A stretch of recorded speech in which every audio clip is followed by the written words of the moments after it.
Hello friends, welcome back to my channel Stuti art and craft.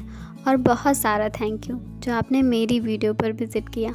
और अब आ गए हो तो वीडियो पूरी देख कर ही जाना और कमेंट्स में मुझे ज़रूर बताना कि आपको मेरी ड्राइंग कैसी लगी। अगर आपको मेरी ड्राइंग थोड़ी भी पसंद आए तो प्लीज़ मेरे वीडियो को लाइक करना। अगर आप मेरे चैनल पे नए हैं तो चैनल को सब्सक्राइब करना। तो चलिए मिलते हैं वीडियो के लास्ट में।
आपको आज की ड्राइंग कैसी लगी? आई होप कि आपको ये ड्राइंग पसंद आई होगी और आप इस वीडियो को लाइक करेंगे।